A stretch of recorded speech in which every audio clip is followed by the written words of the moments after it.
Are you buying a home this year and wondering what is the best debt to have for a mortgage? What's the best mix of credit for you to have in order to enhance your chances of mortgage pre-approval? This video is going to explain installment debt versus revolving debt, which are the two main types of credit, how lenders view your credit, and a summary of what you need to know to have a successful pre-approval process. I'm Jen Hernandez. I've been originating loans since 1995, and I've helped thousands of people get across the finish line and achieve home ownership. Here on the channel, we go over real facts and no BS, so stick around and let me hear your questions.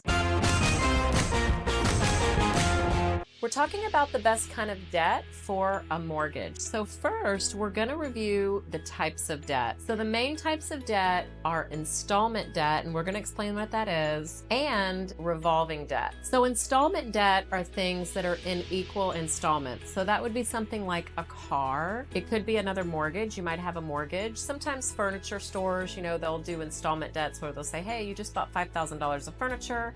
You're going to pay back in equal installments. The reason why lenders really like installment debt is it most closely resembles a mortgage. So it's the same payment every month on the same date. Now, the other type of debt is revolving debt. So revolving, what does that mean? It means that there's a revolving balance. It means that the balance is different every single month. As you're charging up and paying down, your balance changes. So an example of revolving debt is a credit card. It can be sometimes those fast loans. We see people do quick cash, and sometimes those are revolving department credit stores, Macy's or Rooms to Go, etc. Line of credit, for example, that is considered revolving debt. Which is better? What's going to be getting you the best credit score in order to qualify for a mortgage? Now, it's important to remember, I'm going to make a side note here, the mortgage companies all pull from the same credit score model. Now, there's other credit scores out there, so you're going to want to watch our video that we'll put down in the description. Is a video about credit and credit scores, but for the purpose of this video, just know that the mortgage credit score that is going to be pulled might be a little different than what you're seeing with your bank or some service that you might apply to. So what I'm talking about here applies to what I see on a daily basis when we pull credit for mortgages for people. So did you know that the best type of mix of credit for obtaining a mortgage is to have one or two installment type debts? That's all you need. You don't need more than that. And together with revolving. Now, we've seen some people that have just installment debt and their credit is actually low because they don't have anything revolving. And we've also seen the opposite be true. We've seen some people who have credit cards and they don't have any installment debt. So again, this is a hack for you just regarding the mortgage algorithm that we use for when we pull credit. An installment debt, let's just say one installment debt like a car, mixed with one credit card. That's all you need. That's it. And that could give you really a very reasonable and good active credit score. When we see people that don't have any credit, and we've had some clients that tell us, oh, Jen, yeah, I don't have any credit at all. I pay cash for everything. While that's good in some respects, it's actually not good for your credit score because there's nothing to rate. So actually, financing your car is actually a good thing to build up credit.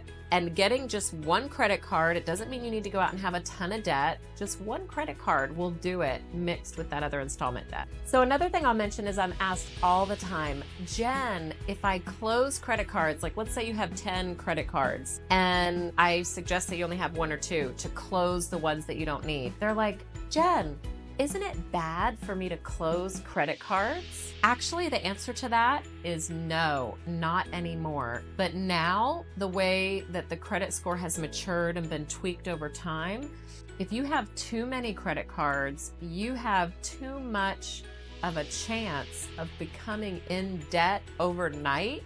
And if that were to happen, you'd be so burdened with credit card debt that you might not pay your mortgage. That's kind of what our internal algorithm tells us. So 1 to 2 credit cards. If you have credit cards that you don't use, you should close them. So actually, if you're going to close credit cards, you want to leave the ones open that are the oldest if you can, because a seasoned credit card is actually the best type of credit card for your mix of credit. And these are the top 3 ways that credit score is determined. 30% of your credit score is on amounts owed. 35% is on pay history, and 15% is on length of time.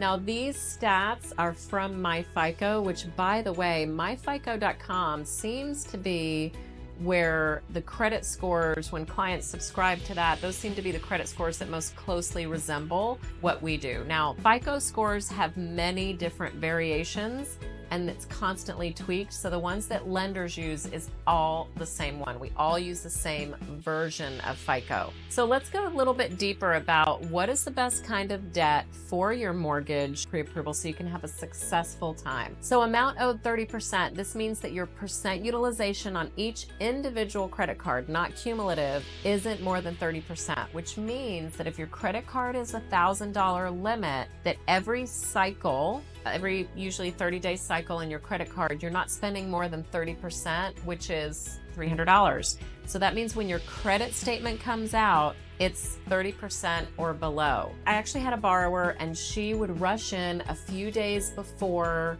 her credit statement cut off, and she would pay everything down to 0. And that actually was hurting her, because then when the statement released, her balance was 0. So it's as if she hadn't used the credit card at all. So her credit score was low because there's no record of her having any balance, because she would run in and pay it off. So I suggested to her, hey, let it cut off with a balance, and then it's going to report something, right? So make sure that whatever it's reporting when your statement cuts off is less than 30%. So that's a hack for you. Now, pay history 35%, that means, are you paying on time? It's just as simple as that. It has to do with collections. You definitely don't want to let things go to collections. And pay history, the most relevant pay history for mortgage lenders is the last 2 years. So any late payments within the last 2 years is going to be damaging your score. So make sure that everything is on time as much as possible, and your score will be as healthy as it can be. So the last one I'll mention is 15% goes towards length of credit. So what that means is if you have new accounts that are less than 12 months old, it's kind of like you're starting over. So we had someone one time who had 5 new accounts that were all like 5 or 6 months old. She just went out and got a credit card, she got Speedy Cash, she got a car, whatever the mix is, it doesn't matter.